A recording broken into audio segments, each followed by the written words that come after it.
لیکن یہ کہ اس وقت جو عالم عرب پر صورتحال پیدا ہو گئی اس میں ہمیں کیا کرنا چاہیے، پاکستان کے جو حالات ہیں ان میں کیا مشورے ہیں، اب میں ان چیزوں کے بارے میں آپ سے چند باتیں عرض کروں گا۔ پہلی بات تو یہ ہے کہ مشرق وسطیٰ کے مسئلے میں اس کے پس منظر کو سمجھ لینا چاہیے۔ ہمارے بہت سے احباب جو ہیں وہ فوری طور پر وقتی صورتوں کو، جیسے کہ حالات و واقعات ہوتے ہیں، صرف انہی کے اعتبار سے رائے قائم کرتے ہیں، چیزوں کا پس منظر جو ہے نگاہوں کے سامنے رہنا چاہیے۔ اس صدی کا ایک مختصر سا نقشہ ذہن میں رکھیے۔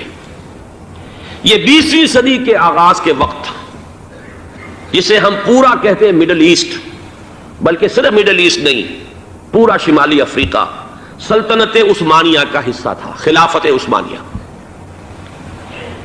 لیبیا، الجزائر، مصر، پورا حجاز، یمن، پورا عراق، شام، اور یہ شام ہی کے حصے ہیں در حقیقت، اردن اور لبنان، یہ سب یہ شام عرب، عراق عرب، یہ پورا علاقہ خلافت عثمانیہ یہ اس کا حصہ تھا۔ پہلی جنگ عظیم میں انگریزوں نے عربوں کو بغاوت پر آمادہ کیا، غداری پر آمادہ کیا، انہوں نے خلافت عثمانیہ کے خلاف بغاوت کی، بیج بوئے ان کے دلوں کے اندر نفرت کے، ابھارا انہیں کہ تم ترکوں کے غلام کیوں ہو، تمہیں خود حاکم ہونا چاہیے، تم کھڑے ہو جاؤ، ہم مدد کریں گے، تم بغاوت کرو، تم ان ترکوں کے خلاف ہماری مدد کرو، ہم تمہیں آزاد کر دیں گے، تم اپنے پاؤں پر خود کھڑے ہو جانا۔ یہ بہت ہی ہمارے لیے دردناک المیہ ہے اس پہلی جنگ عظیم کا۔ کرنل لارنس جیسا شخص، برطانوی استعمار، اور اس کے نتیجے میں عربوں نے بغاوت کی۔ اور اس قدر دردناک بات آپ کو بتا رہا ہوں، میں پہلی مرتبہ جب سن 62 میں حج کے لیے گیا مدینہ منورہ میں، ابھی وہ ریل کے انجن کھڑے ہوئے تھے۔ یہ ترکی کے زمانے میں، سلطنت عثمانیہ کے زمانے میں بغداد سے مدینے تک ریلوے لائن تھی۔ یہ پورا ایک عالم سلطنت عثمانیہ، صرف سلطنت نہیں، خلافت عثمانیہ، پوری ٹرینیں جو ہے ترکوں کی اڑائی گئی، ہزاروں ترکوں کو شہید کیا گیا، یہاں تک کہ صحن حرم میں شہید کیے گئے سینکڑوں ترک۔ یہ جرم تھوڑے نہیں ہے، معمولی نہیں ہے۔ آج جس کی سزا مل رہی ہے، معلوم ہونا چاہیے کہ وہ جرائم کون کون سے تھے۔ اب بھی جو لوگ گئے ہیں انہوں نے دیکھا ہوگا، ترکی کا قلعہ موجود ہے اوپر پہاڑی کے اوپر، حرم کا جو سب سے بڑا دروازہ ہے باب ملک عبد العزیز، اس کے سامنے ایک لائبریری ہوتی تھی، اب تو غالباً وہ بھی گرا دی گئی ہے، اس کے پیچھے پہاڑی پر ترکوں کا قلعہ ہے پرانا، اس پر توپیں موجود تھیں۔ جب بغاوت ہوئی ہے، جو حرم میں آئے ہوئے تھے ترک فوجی، ظاہر بات ہے نہتے، وہ تو نماز پڑھنے آئے ہوئے تھے، ان کو وہاں ذبح کیا گیا ہے، اور ترکوں نے اپنی توپیں استعمال نہیں کی کہ کہیں بیت اللہ کو کوئی اذن نہ پہنچ جائے۔ بہرحال یہ غداری ہوئی ہے پہلی جنگ عظیم کے دوران، اور نہ صرف ترکوں پہ عربوں نے کی ہے۔ جیسا کہ میں نے کہا تھا، دو ہیں سب سے بڑے مجرم روئے ارضی کے اوپر امت مسلمہ کے طبقات۔ ہمارا پنجابی سپاہی بھی جا کر انگریزوں کی مدد کر کے ایلن بی کو قبضہ جو لے کر دیا بغداد کا، اس میں ہمارے مسلمان پنجابی سپاہی بھی شامل تھے۔ یہ خون چکاں باب ہے ہماری تاریخ کا اس صدی کا۔ لیکن اس کے بعد سلطنت عثمانیہ کے ٹکڑے ہو گئے، چیچڑے ہو گئے۔ ایک انگریز نے لکھا ہے، یہ جملہ ذہن میں بجھا ہوا جملہ، کہ تاریخ میں یہ بات ثبت ہو جائے گی کہ ایک انگریز نے اس سلطنت کے ٹکڑے کر دیے کہ جو عمر فاروق نے قائم کی تھی رضی اللہ تعالیٰ عنہ۔ یہ پورا عالم، یہ تمام علاقہ کس نے فتح کیا تھا؟ یہ بات ہاتھ بدل گئے تھے، پھر ترک آ گئے، خلافت عثمانیوں کے پاس چلی گئی، لیکن یہ سلطنت تو حضرت عمر رضی اللہ تعالیٰ عنہ کے زمانے سے چلی آ رہی تھی۔ اس کو ایک انگریز کرنل نے، اور اس نے بغاوت میں آمادہ کر کے عربوں کو اور ترکوں کے پیٹھ میں چھرا گھپوا کر ان کے ذریعے سے اور ٹکڑے کر دیے۔ لیکن جب جنگ ختم ہوئی، اب انہوں نے کہا کہ اب ہمیں آزادی دیجیے، تو اب انہیں معلوم ہوا کہ غداروں کو دنیا میں کیا ملتا ہے۔ ٹکڑے کر دیے گئے۔ یہ حصہ عراق یہ انگریز کے پاس رہے گا، شام کا یہ علاقہ یہ فرانسیسیوں کے پاس رہے گا، مصر پر انگریزوں کا تسلط رہے گا، لیبیا اطالویوں کے پاس رہے گا، لے دے کر یہ جو علاقہ تھا حجاز، چونکہ وہاں کچھ تھا ہی نہیں، بوادن غیر ذی زرع، یہ عربوں کے پاس چھوڑ دیا گیا۔ اس وقت جو بادشاہ ہیں شاہ حسین اردن کے، ان کے دادا سب سے بڑے غدار وہی تھے، لہذا ان کو اس علاقے کی بادشاہت دے دی گئی۔ اس کے بعد نجد سے ایک تحریک اٹھی ہے، وہ سعودی جو خاندان ہے وہ نجد سے اٹھا ہے۔ نجد میں اس وقت کچھ بھی نہیں تھا، وہ تو صرف ریت کے تودے تھے اور کچھ بھی نہیں، لہذا ادھر کسی استعماری قوت کو دیکھنے کی ضرورت ہی نہیں تھی۔ وہ تو بعد میں تیل برآمد ہوا اور اس کی حیثیت ہو گئی، اور یہ امارات کا علاقہ جو ہے اس کی دنیا میں اب گویا کہ یوں سمجھیے کہ جو سب سے زیادہ اہم علاقے ہو سکتے ہیں روئے ارضی کے نقشے پر، ان میں سے ایک وہ ہو گیا۔ لیکن یہ اس وقت کی بات میں کر رہا ہوں، کوئی حیثیت نہیں تھی، لہذا اس کو چھوڑ دیا گیا۔ یہ ہے تاریخی پس منظر، یہ لکیریں جو کھینچی گئی ہیں، یہ ایک ملت اسلامیہ کو جو قومیتوں میں تقسیم کیا گیا، پھر نعرے لگوائے گئے المصر للمصریین الشام للشامیین۔ اب شامی ایک علیحدہ قوم ہو چکے ہیں، مصری ایک علیحدہ قوم ہو چکے ہیں، عراقی ایک علیحدہ قوم ہو چکے ہیں۔ یہ ساری تقسیمیں استعمار کی پیدا کرنا ہے، اس کا کوئی تعلق اسلام کے ساتھ نہیں۔ اب ضرورت تو اس بات کی تھی کہ استعمار کے پنجے جب یہاں سے کچھ ہٹے، دوسری جنگ عظیم کے بعد ایک دور آیا، امریکہ ابھرا ہے دنیا کی عالمی سطح پر سیاست میں، اس کے ہاں کچھ آزادی کے تصورات تھے، اس نے بھی سپورٹ کیا۔ برطانیہ کمزور ہو چکا تھا، وہ اتنے بڑے علاقے کو ہولڈ نہیں کر سکتا تھا۔ ہندوستان بھی آزاد ہوا، پھر یہ کہ اور دوسرے علاقوں سے بھی اس کو پسپائی اختیار کرنی پڑی۔ استعمار کے پنجے جس طرح بھی ہوئے، ان کے سینوں سے، عربوں کے سینوں سے جو ہے گویا کہ وہ ہٹے، لیکن امریکہ نے ایک اپنی بہت بڑی حکمت عملی جو اختیار کی، عالم عرب کے سینے میں اسرائیل کا خنجر پیوست کر دیا تاکہ یہ کبھی آزاد نہ ہو جائیں، ہمارے انگوٹھے تلے رہے، ہماری پالیسی گورن کرے۔ یہ استعمار کا دوسری جنگ عظیم کے بعد جہاں برطانوی استعمار، فرانسیسی استعمار رفتہ رفتہ یہ ہٹنے شروع ہوئے، صدر ناصر نے انگریزوں کو اٹھا کر پھینکا میڈیٹرینین میں اور دوسرے جگہوں سے، الجزائر نے آزادی حاصل کی فرانس سے، اطالویوں سے جو ہے لیبیا والوں نے آزادی حاصل کی، یہ ہو گیا، لیکن ایک خنجر پیوست کر دیا گیا اسرائیل کا سینہ عرب میں۔ اس صورتحال میں ظاہر بات ہے کہ ایک تو بڑی آئیڈیل پوزیشن تھی کہ پورا عالم اسلام متحد ہو، لیکن وہ تو بہت دور کا خواب معلوم ہوتا ہے۔ علامہ اقبال سے بڑا کوئی نقیب نہیں ہے ملت اسلامی کی وحدت کا، ایک ہو مسلم حرم کی پاسبانی کے لیے نیل کے ساحل سے لے کر تا خاک کاشغر۔ لیکن انہیں بھی اپنے لیکچرز میں کہنا پڑا کہ اس وقت جو صورتحال ہے، پورے عالم اسلام کی ایک وحدت بن جانا تو تقریباً ناممکن نظر آ رہا ہے۔ اگر کسی طرح ایک common wealth of Muslim nations وجود میں آ جائے تو بھی بڑی کامیابی ہوگی، لیکن اس سے بھی پہلے یہ تو زیادہ آسان تھا کہ عالم عرب ایک وحدت کی شکل اختیار کر لے۔ یہ تو ایک قوم ہے، اکثر و بیشتر ایک نسل یا زیادہ دو نسلیں کہتی تھیں، شمالی افریقہ میں بربر نسل بھی ہے، باقی تو سب عرب ہیں۔ یہ پورا عالم ایک نسل، ایک زبان، پورے اتنے رقبے کے اوپر بولے جانے والی ایک زبان، یہ تو ایک ہو جائے۔ افسوس یہ ہے کہ اس کا ایک ہو جانا، ایک شخصیت ابھری تھی جو مذہبی مزاج کی شخصیت تھی، جو دینی مزاج کی حامل شخصیت تھی، اگر اس کی قیادت میں عالم عرب متحد ہو جاتا تو واقعتاً ایک بہت بڑا جو ہے مرحلہ وہ طے ہو جاتا پوری عالمی ملت اسلامیہ کی ایک وحدت اختیار کرنے کا۔ وہ شخصیت تھی شاہ فیصل شہید کی، اور اس لفظ کے ساتھ ہی آپ کے ذہن میں آ گیا ہوگا کیوں انہیں شہید کر دیا گیا، کس نے کیا کرایا، کہاں سے تعلیم حاصل کر کے آیا تھا وہ جس نے شہید کیا شاہ فیصل شہید کو، اس کی گردن پر کون سوار تھی، وہ یہودی لڑکی کے جس کے فوٹو بھی شائع ہوئے، ایک گردن پر اٹھائے کھڑا ہوا شہزادہ اپنی ایک یہودی دوست کو، لڑکی کو، اور وہی ہے کہ جس نے جا کر پستول سے شہید کیا ہے۔ اچھی طرح جان لیجئے، جیسے بارہا میں نے عرض کیا ہے کہ حضرت عمر کو شہید کرنے والا کہنے کو ابو لولو فیروز تھا، لیکن اس کے پیچھے پورا ایرانی نسل پرستی کا جو پورا پس منظر ہے، اسے تو ہر شخص جس کی ذرا بھی نگاہ جو ہے جو صرف منظر کو نہ دیکھ رہی ہو، پس منظر کو بھی دیکھنے والی ہو، وہ تو جان لے گی کہ ابو لولو فیروز ایک فرد کا نام نہیں تھا، وہ ایران کا انتقام تھا عالم عرب سے۔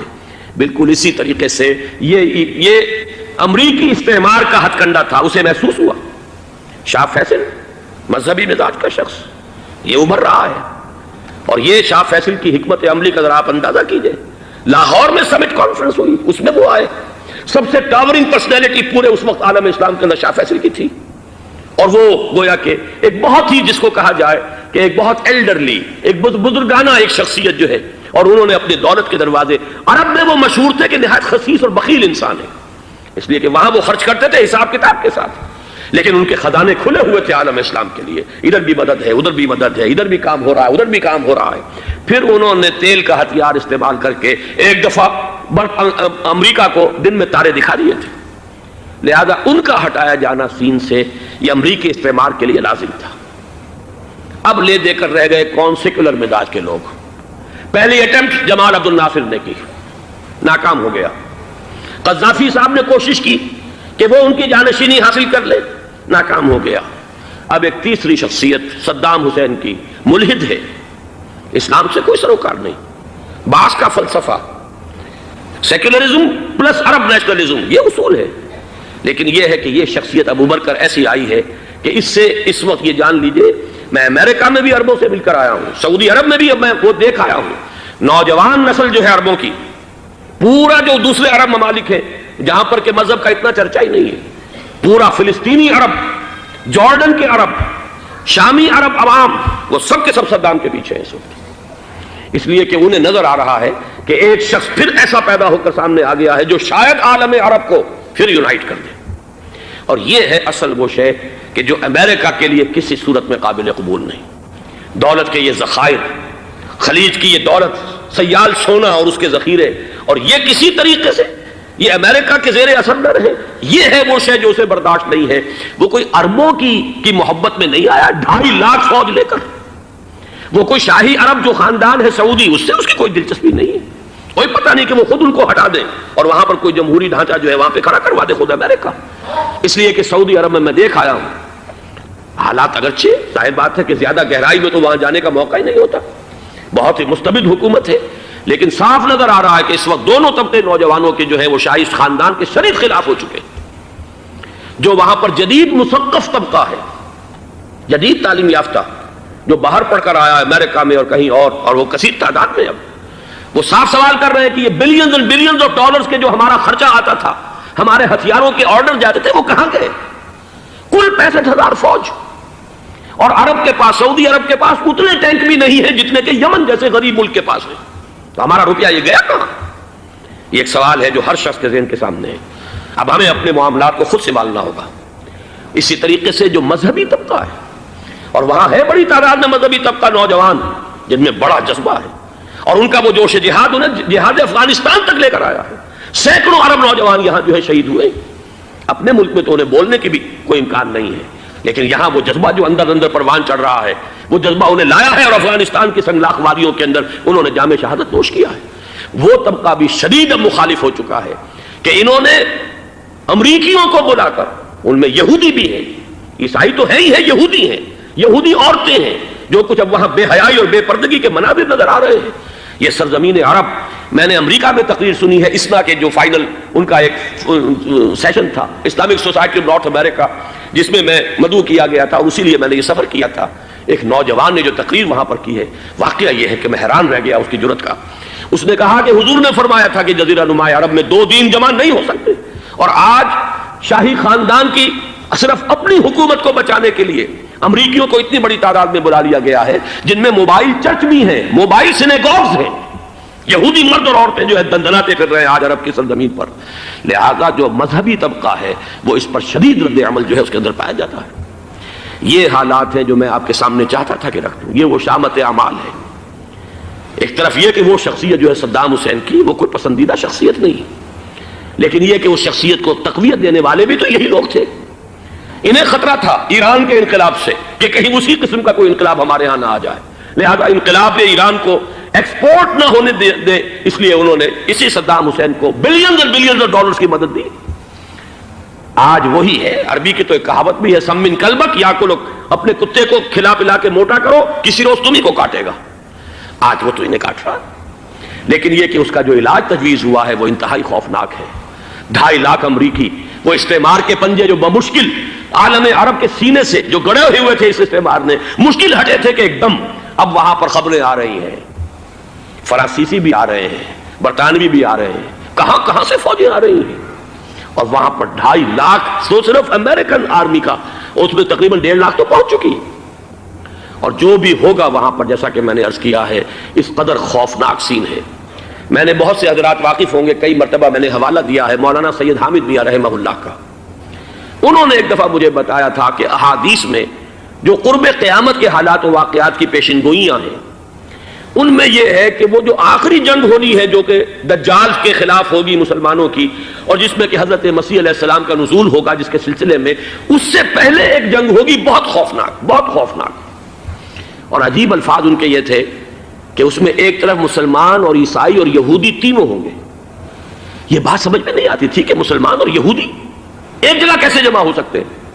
آج وہ نقشہ نظر آ گیا۔ آج اسرائیل، امریکہ، سعودی عرب اب یہ ایک ہے، بلکہ چلتے آئیے مصر، اسرائیل، سعودی عرب اور جو بھی ان کے حواری ہیں وہ سب ایک صف میں کھڑے ہیں، اور ان کے اوپر سیادت کس کی ہے؟ امریکہ کی۔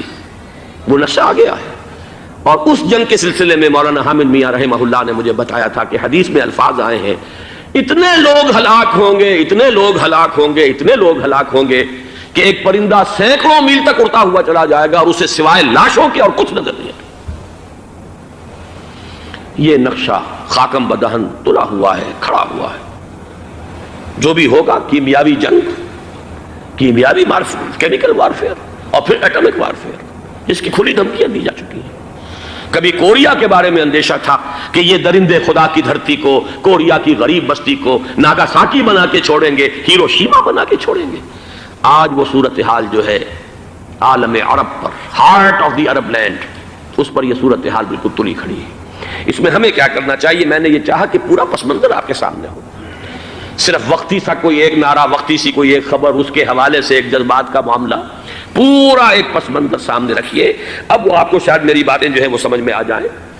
نمبر ایک، ہمیں کسی صورت اس جنگ میں امریکہ کے گھڑے کی مچھلی نہیں بننا چاہیے۔ امریکہ اسلام کے تحفظ کے لیے نہیں آیا، امریکہ حرمین کی حفاظت کے لیے نہیں آیا، امریکہ اپنے مفادات، عالمی مفادات کے تحفظ کے لیے آیا، اور زیادہ سے زیادہ آپ کہہ سکتے ہیں کہ وہ سعودی شاہی خاندان کی حفاظت کے لیے آیا۔ اور بڑا عمدہ مضمون چھپا تھا پچھلے، بلکہ ابھی تک تو وہ تازہ ہی ہے جب تک نیا نہیں آتا، ندا میں، جس کا عنوان تھا اربوں کا چھرا اور اربوں کا گدا۔ سارے پیسے بھی انہیں سے لے رہے ہیں۔ $12 بلین کا ایک چیک لے کر گیا جیمز بیکر۔ اندازہ تو کیجیے دنیا کہاں سے کہاں پہنچ گئی۔ میں حیرت ہوں کہ دنیا کیا سے کیا ہو جائے گی۔ 2 ماہ قبل اس کا تصور نہیں ہو سکتا تھا۔ اتنی بڑی قوت امریکہ کی، تباہ کن قوت، اور جمع ہو جائے گی عرب کے اندر۔ لیکن یہ کہ وہ کاسٹ بھی اربوں ہی کی ہوگی، انہی کا چھرا، انہی کا گلا۔ ہمیں کرنا یہ چاہیے، اللہ تعالی ہماری حکومت کو، ہمارے سیاستدانوں کو، ہمارے ذمہ دار لوگوں کو ہدایت دے، وہ امریکہ کے گھڑے کی مچھلی نہ بنے۔ اس کے تحفظ کے لیے یا شاہی خاندان کی حفاظت کے لیے بہت کچھ انہوں نے عیش کر لیے، کافی عیش کر لیے۔ باقی یہ کہ اب جو کچھ ہونا ہے وہ ہونا ہے۔ حرمین شریفین کو تو خود عرب کے لوگ کہتے ہیں کہ کوئی خطرہ نہیں ہے۔ سارا جھگڑا تو وہ تیل کی دولت کا ہے۔ وہ تیل کی دولت جو ہے وہ شمال مشرقی کونے کے اندر ہے۔ بلکہ یہ کہ جو رد عمل پیدا ہوا عالم اسلام میں اور سعودی عرب میں، خود اس کے مذہبی نوجوانوں میں امریکی فوجوں کی آمد کے خلاف اس کا جواب دیا گیا رابطہ عالم اسلامی کی طرف سے کہ یہ جو بھی جنگ کا محاذ ہے، جو فوجیں ہیں، یہ حرمین سے تو 1500 کلومیٹر دور ہیں، تو حرمین کو تو کوئی خطرہ نہیں ہے۔ خطرہ ہے امریکہ کے عالمی مفادات کو۔ آج آپ کو معلوم ہے دنیا 2 طبقوں میں بٹی ہوئی ہے، دی رچ اینڈ دی پور۔ یہ جو اقوام ہیں، جو 6-7 قومیں شمار ہوتی ہیں دنیا کی دولت مند قومیں، ان کے لیے خطرہ ہے کہ یہ اگر ہم ان کا جو سب سے بڑا ذریعہ ہے اس کا صنعت کا، یہ تیل، اگر اس کو کچھ ہو گیا تو ان کی سب کی اکانومی جو ہے وہ دم دھڑام سے زمین پر آ جائے گی، وہ بھی برابر ہو کر رہ جائیں گے دنیا کے دوسرے ملکوں کے۔ یہ اس کی حفاظت کے لیے آئے ہیں۔ ہمارے نوجوان کو آج میں سوچتا ہوں کاش کہ ہمیں معلوم ہو، ہمیں وہ تاریخ دہرانی نہیں چاہیے کہ ہم نے پہلی جنگ عظیم میں انگریزوں کے استعمار کے پنجے گڑوانے کے لیے اپنی جانیں دیں۔ پنجاب کا نوجوان، پنجاب کا مسلمان سپاہی بھی جا کر LNB کو قبضہ دلوانے کے اندر اور بغداد پر قبضہ کرانے میں اس کے تعاون کیا، اس کی مدد کی۔ کیا آج بھی وہی تاریخ اپنے آپ کو دہرائے گی؟ آج ہمارا فوجی جائے گا وہاں پر امریکہ کے تحفظ کے لیے، اس کے مفادات کے تحفظ کے لیے۔ پہلی بات یہ کہ یہ ہرگز نہیں ہونا چاہیے۔ ہونا کیا چاہیے؟ پہلی کوشش یہ ہو کہ یہ بین الاسلامی معاملہ بنے، مسلمان امت آئے، امریکی فوجیں جائیں، فرانسیسی جائیں، برطانوی جائیں۔ ہاں اس صورت میں کہتا ہوں پاکستان کا ایک ایک بچہ وہاں جائے اور اپنی جان قربان کر دے، اس لیے کہ یہ قرآن کا حکم ہے۔ وَإِن طَائِفَتَانِ مِنَ الْمُؤْمِنِينَ اقْتَتَلُوا فَأَصْلِحُوا بَيْنَهُمَا فَإِن بَغَتْ إِحْدَاهُمَا عَلَى الْأُخْرَى فَقَاتِلُوا الَّتِي تَبْغِي حَتَّى تَفِيءَ إِلَى أَمْرِ اللَّهِ فَإِن فَاءَتْ فَأَصْلِحُوا بَيْنَهُمَا بِالْعَدْلِ وَأَقْسِطُوا إِنَّ اللَّهَ يُحِبُّ الْمُقْسِطِينَ۔ امت مسلمہ کو حکم دیا گیا ہے اگر مسلمانوں کے 2 گروہ لڑ پڑے تو تم صلح کراؤ، اور اگر ایک فریق زیادتی پر تلا رہے، اڑا رہے، تو اب سب مل کر اس سے جنگ کرو یہاں تک کہ اسے اللہ کے حکم کے آگے جھکا دو۔ پھر اگر وہ اللہ کا حکم مان لے، صلح پر آ جائے، تو پھر عدل و قسط کے ساتھ ان کے درمیان صلح کرا دو۔ یہ ہمیں حکم ہے، مسلمانوں کو حکم ہے۔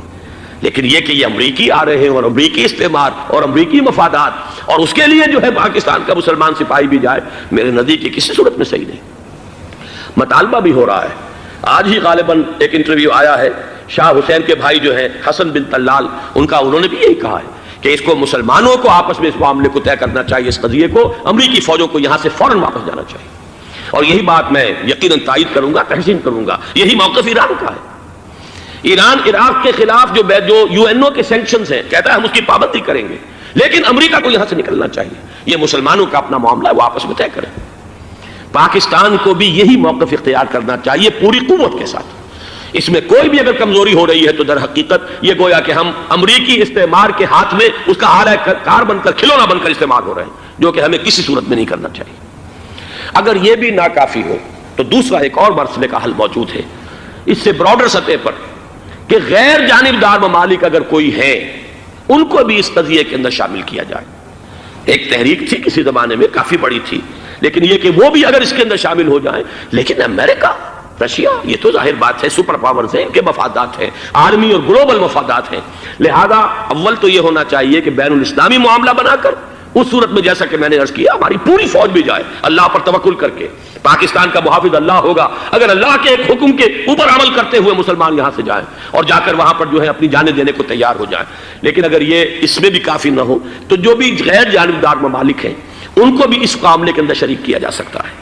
بدرجۂ آخر اگر پاکستانی فوج جائے، وہ صرف حرمین شریفین کے گرد و نواح میں ان کو ڈپلوائے کیا جانا چاہیے۔ اگر خدا نہ خواستہ وہاں پر کوئی آنچ آنے کی شکل پیدا ہو جائے تو اس کی، اے ارض پاک تیری حرمت پہ کٹ مرے ہم، اس کے لیے مسلمانوں کو تیار رہنا چاہیے۔ اس لیے کہ بہرحال جہاں تک ارض پاک کی حرمت کا تعلق ہے وہ ہمارے ایمان کا جز ہے۔ باقی برطانوی مفادات، امریکی مفادات، صنعتی ممالک کے مفادات، یا کسی شاہی خاندان کے مفادات، یہ شاہی خاندان یہ تو گرتی ہوئی دیواریں ہیں، جانا ہے آج نہیں تو کل۔ لیکن یہ کہ اصل معاملہ ہے امت کا، اصل معاملہ ہے امت مسلمہ کا، اصل معاملہ ہے حرمین شریفین کا، لہذا ان دونوں چیزوں کو لازماً گڈمڈ نہ کریں۔ آپ حضرات کے علم میں ہے کہ اس سے پہلے ایران کی طرف سے بار بار مطالبہ ہوا کہ حرمین کو بین الاسلامی کنٹرول میں دے دیا جائے اور سعودی عرب کا اس کے اوپر سے جو انتظامی عمل دخل ختم کر دیا جائے۔ میں نے کبھی تائید نہیں کی، اس لیے نہیں کی کہ میرا مشاہدہ ہے، میں گیا ہوں بارہا، سعودی عرب کی حکومت نے چاہے خود بھی بڑے بڑے محل بنائے ہیں لیکن حرمین کی خدمت کے اندر بھی کوئی کمی نہیں کی۔ اس پر انہوں نے اربوں ڈالر اس پر بھی خرچ کیا ہے، اس کے اوپر انہوں نے اس حج کے انتظامات پر پوری حکومت جو ہے وہ اپنے آپ کو لگائے رکھتی ہے۔ لہذا اس اعتبار سے کوئی کمی کی بات نہیں وہاں پر آئی کہ جس کے لیے ضرورت ہو کہ ان کا عمل دخل وہاں سے ختم کیا جائے۔ لیکن یہ صورتحال اب جو پیدا ہو گئی ہے یہ بالکل مختلف ہے، اسے اس کے کانٹیکسٹ کے اندر دیکھا جانا چاہیے، اور اسی کے حوالے سے میں نے چند رائے آپ کے سامنے رکھی۔ اب آئیے پاکستان کی طرف، جو ہمارا اصل مسئلہ ہے، اس کے تو ہم سب سے بڑے ذمہ دار ہیں۔ اس کی بھلائی ہے تو، برائی ہے تو، اس میں خیر آتا ہے تو وہ بھی ہماری کوشش اس کے لیے ضروری ہے، اور کوئی شر پیدا ہوتا ہے تو اس کی ذمہ داری بھی ہم پر آئے گی۔ اس کے ضمن میں چند باتیں عرض کر رہا ہوں۔ شدید ترین خطرہ ہے، جیسا کہ میں عرض کر چکا ہوں، کہ بھارت حملہ کرے گا۔ مجھے تو تقریباً یہ رائٹنگ آن دی وال کے مانند ایک فیصلہ نظر آ رہا ہے، بلکہ آج میں کسی سے کہہ رہا تھا کہ اگر اب نہیں تو پھر کبھی بھارت حملہ نہیں کر سکتا۔ اس کے لیے سچویشن بالکل رائٹ ہے۔ 2 مرتبہ ایکسرسائز کر چکا ہے وہ، خاص ٹارگٹ بنا کر حیدرآباد کو، اور اس کے پیش نظر ہے سندھ میں جو بھی خلفشار ہے اسے اس کے علم میں ہے، جو بھی تصادم ہے۔ اب بھی اگرچہ اس وقت کی جو ہماری اندرونی سیاست ہے یہ اس کا کرشمہ سامنے آیا ہے کہ جی ایم سید صاحب کو ایگزونریٹ کیا جا رہا ہے، ان کو محب وطن کا خطاب دوبارہ دیا جا رہا ہے۔ وہ شخص کہ جس نے اسلام کے خلاف انتہائی زہریلی باتیں کی ہیں، وہ شخص جس کی کتاب اب پاکستان ٹوٹ جانا چاہیے، وہ لاکھوں کی تعداد میں ہندوستان سے چھپ کر آئی ہے، یہاں تقسیم ہوئی ہے، آج اسے سند دی جا رہی ہے۔ یہ ہے ہماری اندرونی سیاست کے کرشمے، میں اس پر تفصیل سے نہیں جانا چاہتا، لیکن اس شخص کی دیکھیے، وہ جو علامہ اقبال کا شعر ہے کہ بتکرے میں برہمن کی پختہ زناری بھی دیکھ، دیکھ کعبے میں شکست رشتہ تسبیح شیخ، اور بتکرے میں برہمن کی پختہ زناری بھی دیکھ، کہ نظر یہ آ رہا ہے کہ اس نے رہا ہوتے پہلا بیان یہ دیا ہے کہ ہماری پہلی ترجیح یہ ہے کہ پاکستان ٹوٹ جائے اور ہندوستان کے ساتھ ہم ایک انڈیپینڈنٹ اسٹیٹ کی حیثیت سے کانفیڈریشن قائم کریں، سندھو دیش confederation with India independent of Pakistan. پھر دوسری ترجیح بھی ہے، تیسری آخری ترجیح یہ ہے کہ پاکستان کو 5 ریاستوں میں تقسیم کر دیا جائے اور ایک لوز کانفیڈریشن ہو، بس اس کے سوا کچھ نہیں۔ 5ویں بھی وہ اردو والوں کے لیے نہیں، مہاجرین کے لیے نہیں، ان کے لیے تو ان کے پاس کچھ نہیں ہے۔ 5ویں بھی پنجاب میں سے کاٹ کر سرائیکی صوبہ بنایا جائے اور سندھ میں تو بہرحال اردو بولنے والوں کو سندھی بن کر رہنا ہوگا۔ یہ اس شخص کا رہائی کے بعد بھی بیان ہے جسے آپ سند دے رہے ہیں کہ وہ محب وطن ہے، اور وہ غدار نہیں ہے، وہ پاکستان کا مخالف نہیں ہے۔ بہرحال یہ حالات جو ہے انتہائی خوفناک ہیں ہمارے۔ آج کشمیر میں جو صورتحال ہے ہندوستان کے لیے انتہائی تشویشناک ہے۔ جو بدنامی اس کو مل سکتی تھی مل چکی ہے، اور یہ آپ نے دیکھ لیا، وہ امریکہ بہادر جو 1.5-2 لاکھ آدمی لے کر پہنچ گیا سعودی عرب میں، اس نے انگلی تک نہیں اٹھائی ہے کہ کشمیر میں بھارت کیا کر رہا ہے۔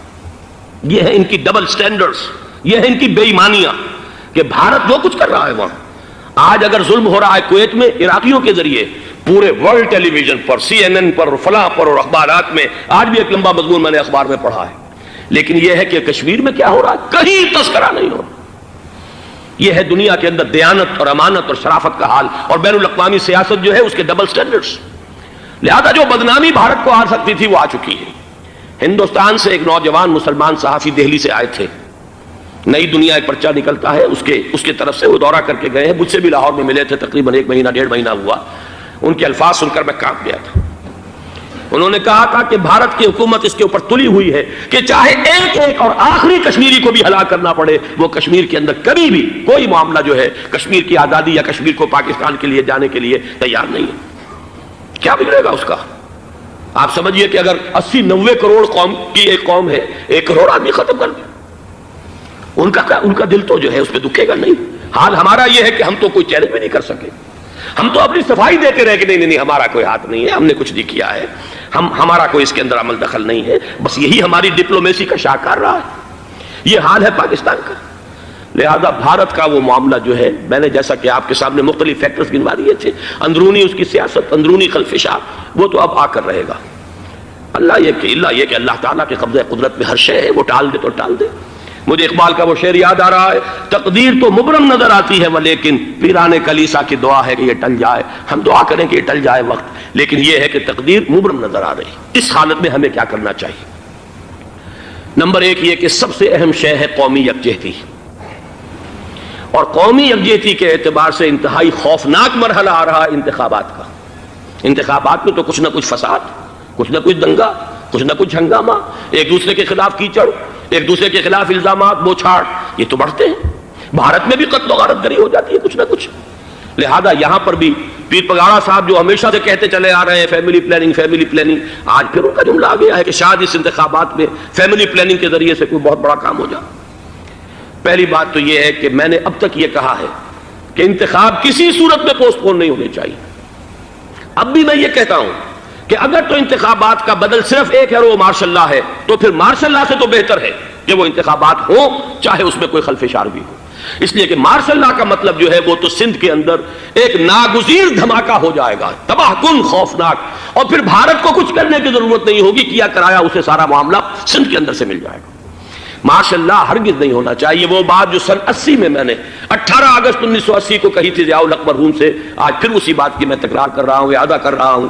مارشل لا پاکستان کے لیے سوسائڈل ہے، لیکن ایک آلٹرنیٹ سامنے آیا ہے۔ ایک تو پشاور ہائی کورٹ کا ورڈکٹ آ گیا، اور یہ کہ کچھ اور لوگوں کی طرف سے بھی باتیں آئی ہیں۔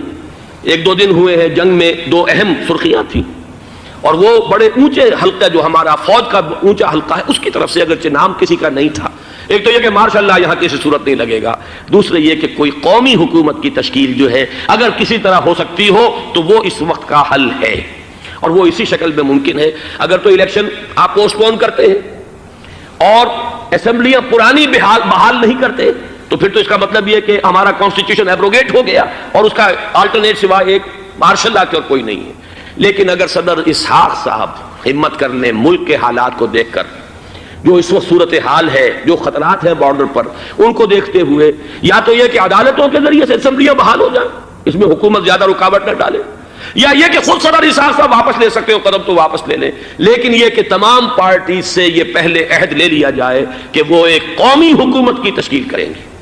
یہ وہ بات ہے، آپ کو یاد ہوگا مرزا اسلم بیگ صاحب، انہوں نے بالکل شروع میں سن 88 کے الیکشن کے بعد کہا تھا کہ نیشنل گورنمنٹ فارم کی جانی چاہیے۔ اس وقت تو کسی نے دھیان نہیں دیا، پیپلز پارٹی بڑے نشے میں تھی، اس کو خاص طور پر سندھ میں جس طرح کا واک اوور ملا تھا، اس کا ایک نشہ تھا اس کے دماغ پر، اس لیے وہ سوچنے پر تیار نہیں ہوئی۔ لیکن یہ کہ وہ جو ایک فارسی میں کہا جاتا ہے کہ ہرچہ دانا کنت کنت نادا لیک بعد از خرابی بسیار، اب اس خرابی بسیار کے بعد بھی اگر عقل آ جائے اور ایک نیشنل گورنمنٹ بنائی جا سکے اور اس کے حوالے سے الیکشن کو پوسٹ پون کیا جا سکے، تو میرے نزدیک یہ رائے پوری قوت کے ساتھ دی جانی چاہیے، پیش کی جانی چاہیے، اس لیے کہ الیکشن اس وقت جس خلفشار کا سبب بن جائے گا، ذریعہ بن جائے گا، اس کو تو گویا کہ اور بھارت کے جو گھناونے عزائم ہیں ان کو اور تقویت دینے کا سبب اور ذریعہ بن جائے گا۔ دوسری بات یہ، اس قوم کے اندر جذبہ جہاد، وہ ڈیفینسو جہاد، دفاعی جہاد، جس کے بارے میں کوئی دو رائے نہیں ہو سکتی کہ اس کے لیے جو جان بھی دی جائے گی وہ شہادت کی موت ہوگی۔ اس لیے کہ حضور کی حدیث ہے، من قتل دون مالہ فہو شہید، جو شخص اپنے مال کی حفاظت کرتے ہوئے مارا گیا مسلمان وہ شہید ہے۔ تو ظاہر بات ہے کہ اپنی آزادی کا تحفظ جو ہے وہ مال کے تحفظ سے زیادہ اہمیت رکھنے والی شے ہے۔ ایک جذبہ جہاد پیدا کیا جائے اور ایک پیپلز آرمی یہاں پر کھڑی کی جائے، عوامی فوج۔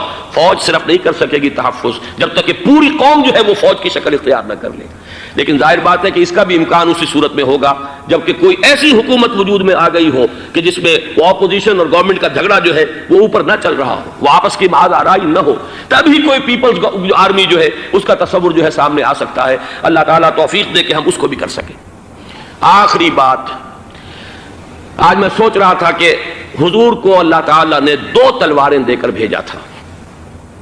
ایک تلوار قرآن، جاہدہم بہی جہادا کبیرا، اے محمد یہ ہے آپ کی تلوار، اس کے ذریعے جہاد کیجئے، قلع قمع کیجئے جاہلیت قدیمہ کا بھی، قلع قمع کیجئے جاہلیت جدیدہ کا بھی، اور یہ بے یقینی کو رفع کیجئے، ایمان پیدا کیجئے۔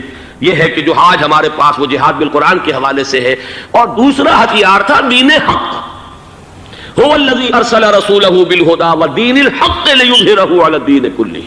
وہ نظام عدل اجتماعی، وہ جو واقعہ یہ ہے کہ اگر اس کا نمونہ دنیا کو دکھا دیا جائے تو پوری دنیا اسے قبول کرے گی، اس لیے کہ دنیا تو پیاسی ہے، دنیا مختلف نظاموں کو ٹرائی کر کے تھک چکی ہے۔ اس نے جمہوریت کا تجربہ بھی کر لیا ہے جس نے سرمایہ داروں کی آمریت کی شکل اختیار کر لی، دنیا نے کمیونزم کا تجربہ بھی کر لیا ہے، وہاں سے بھی پسپائی اختیار کر رہی ہے نوع انسانی۔ لیکن یہ کہ وہ نظام عدل اجتماعی تو ہمارے پاس تھا۔ پچھلے سال آپ کو یاد ہوگا یہاں پر دسمبر کے مہینے میں اس کے اوپر سیمینار ہوئے تھے، سیاسی نظام، معاشی نظام، معاشرتی نظام، اخلاقی نظام، وہ پورا نظام زندگی جو ہے وہ ہمارے پاس ہے جس کے لیے یہ ملک لیا گیا تھا، اسلامی انقلاب برپا کر کے، اور یہاں پر اس دین کو قائم کیا جائے۔ میں چند باتیں بھارت کے حوالے سے کہنا چاہتا ہوں۔ بھارت کے سلسلے میں ہم سے بہت بڑی بڑی کوتاہیاں ہوئی ہیں ہندو قوم کے حوالے سے۔ پہلی کوتاہی یہ ہوئی کہ ہم نے 800 یا 1000 برس تک حکومت کی، اگرچہ صوفیہ نے کچھ تبلیغ کی یہاں پر، لیکن علمی سطح پر، انٹلیکچوئل لیول پر کوئی تبلیغ کا کام نہیں کیا۔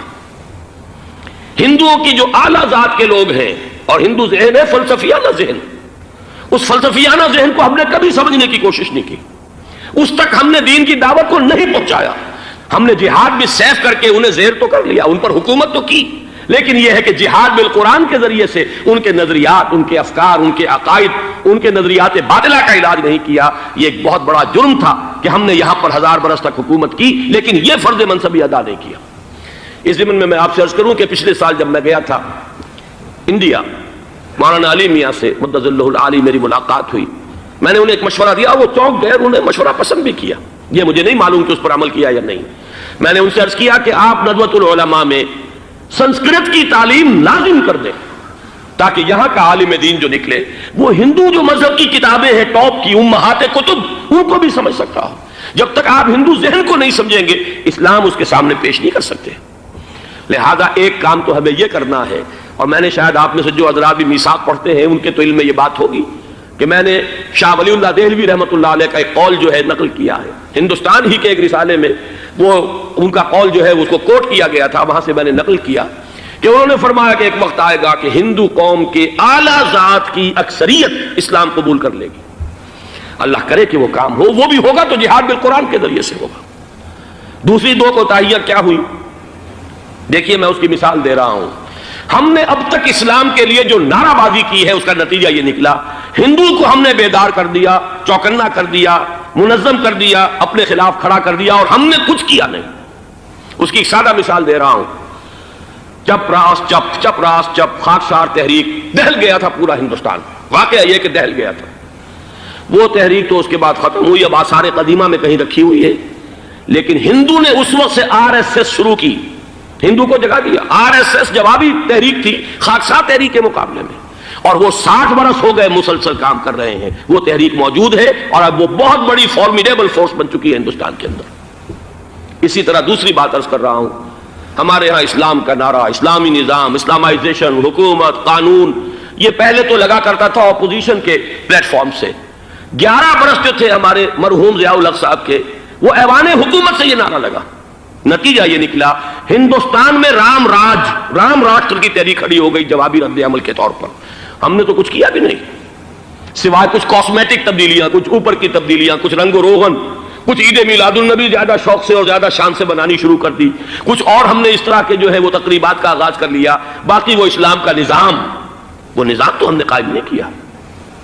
میں نے جو حضرات واقف ہیں مجھ سے، انہیں یاد ہوگا یہ کہ میں سن 80 میں پہلی مرتبہ بھارت گیا تھا، پاکستان بننے کے بعد۔ سن 47 نومبر میں نے کراس کیا تھا، from East Punjab to West Punjab, Pakistan آیا، خون اور خاک آگ کے دریا عبور کر کے۔ 33 برس کے بعد میں گیا تھا واپس ہندوستان، پہلی مرتبہ سن 80 میں۔ واپس آ کے جو میں نے تقریر کی تھی اس کے چند چیزیں یاد ہوں گی بہت سے حضرات کو۔ میں نے کہا تھا میں نے 2 چیزیں بڑی اچھی دیکھی ہندوستان میں، جس سے ہندوستان میں مسلمانوں اور اسلام کے مستقبل کے بارے میں جو بہت زیادہ اندیشے اور خطرے تھے وہ دور ہو گئے۔ ایک یہ کہ ہندوستان میں بھی کوئی ایک نیشنلزم پیدا نہیں ہو سکا، بلکہ ریجنلزم ہے، علاقائیت ہے، لوگوں کے ذہن کے اندر علاقائیت ہے۔ اگر ایک مرکزی نیشنلزم پیدا ہو جائے تو بھارت بہت بڑی طاقت بن جائے گا، پورے علاقے کے لیے بہت بڑا خطرہ بن جائے گا۔ دوسری بات میں نے عرض کی تھی کہ اللہ کا شکر ہے کہ ہندو مذہب کا کوئی ریوائول وہاں نہیں ہوا۔ بائی اینڈ لارج انڈین ہندو جو ہے وہ سیکولر ذہن کا ہے، مذہب کا احیاء وہاں نہیں ہوا۔ یہ سن 19 کی بات میں کہہ رہا ہوں، اس لیے کہ مذہب کا اگر احیاء وہاں ہو جائے تو مسلمان کے لیے بڑے خطرے کی بات ہو جائے گی۔ لیکن آج میں آپ سے عرض کر رہا ہوں 1990 میں 10 برس کے بعد، یہ جو 11 برس تک ہمارے ہاں اسلام کی رٹ لگی ہے، نتیجتاً اب وہاں ملیٹنٹ ہندو ریوائولزم ایک بہت بڑی قوت بن کر آ چکا ہے۔ ہم نے کچھ کیا بھی نہیں، نعرے لگائے، اور وہاں بی جے پی اب اگلے الیکشن کے اندر وہ یقین رکھتی ہے کہ اس کی حکومت ہوگی۔ اس وقت بھی وی پی سنگھ کی حکومت جو ہے اسی کے بل پر کھڑی ہے۔ میری ملاقات ریاض میں ایک ہوئی ہے مراد آباد کے نوجوان سے، اور گفتگو کے آخر میں وہ رو پڑا کہ ہم ہندوستانی مسلمان کیا کریں، ہم تو ایک ایسی صورتحال سے دوچار ہو گئے ہیں کہ کوئی صورت ہمیں نظر نہیں آ رہی بچاؤ کی۔ 30 اکتوبر کی ڈیٹ دی ہوئی ہے VHP نے، وشوا ہندو پریشد جو ہے VHP، اس کے دے رکھی ہے کہ ہم نے ہر صورت کچھ بھی ہو جائے، اور ایسے ایسے طریقے ان کے ہیں۔ وہ پہلے اینٹیں انہوں نے روانہ کرنی شروع کی تھی، اس کے بعد اب یہ ہے کہ ایک ایک گاؤں سے ایک ایک آدمی آئے گا، 30 لاکھ گاؤں سے ایک ایک آدمی چل کر آئے گا، اور وہ جب پہنچیں گے تو کوئی ان کے اوپر چونکہ ایک ایک آدمی چل کر آ رہا ہوگا، کوئی دفعہ 144 حکومت کی نہیں لگ سکے گی، اور ہم جب اتنے لوگ جمع ہو جائیں گے لا محالہ ہم نے وہ مندر جو ہے تعمیر کرنا ہے اور وہ مسجد گرا دینی ہے۔ اور ادھر مسلمان جو ہے آخری طور پر طے کیے ہوئے ہیں کہ چاہے ہم سب کٹ مریں لیکن ہم یہ مسجد گرنے نہیں دیں گے۔ خدا نہ خواستہ یہ صورتحال اگر بالفعل ہو جاتی کنفنٹریشن، اس وقت تو پھر بھی جو حکومت یو پی کی ہے وہ کچھ نہ کچھ مسلمانوں کا ساتھ دے رہی ہے، لیکن یہ کہ بے بس ہوتے کوئی دیر نہیں لگے گی۔ اگر لاکھوں لوگ جمع ہو جائیں اس شہر کے اندر، ایودھیا کے اندر، تو ظاہر بات ہے ہر حکومت گھٹنے ٹیکنے پر مجبور ہو جاتی ہے۔ 50,000 اہل تشیع نے ضیاء الحق صاحب کے گھٹنے ٹکوا دیے تھے، داغ رگڑوا دی تھی، اور وہ جو آرڈیننس تھا زکوٰۃ آرڈیننس اس میں ترمیم کروا دی تھی۔ کیا ہوگا؟ نہایت خوفناک صورتحال ہے۔ لیکن اگر ہم یہاں اسلام صرف نام نہ ہو عملاً قائم کر کے دکھا دیں، مجھے یقین ہے کہ خود ہندو اسے قبول کرے گا۔ یہ تو نعمت ہے، یہ راحت ہے، یہ نظام عدل ہے، یہ تو بہترین حل ہے ہمارے تمام مسائل کا۔ لیکن یہ کہ اگر ہم نے وہ کام نہ کیا، وہ اسلامی انقلاب کی طرف پیش قدمی نہ کی، وجاہدہم بہی جہادن کبیرہ کے ذریعے سے ایمان، اور ایمان کے ساتھ اس کا لازمی نتیجہ وہ ایک جد و جہد، انقلابی جد و جہد، اور اس کے نتیجے میں پاکستان میں اسلامی انقلاب لا کر اسلام کے نظام عدل اجتماعی کو قائم کرنا، یہ ہے دوسرا کرنے کا اصل کام، اور یہ ہے در حقیقت کہ جو ہمارے تمام مسائل کا حل ہے۔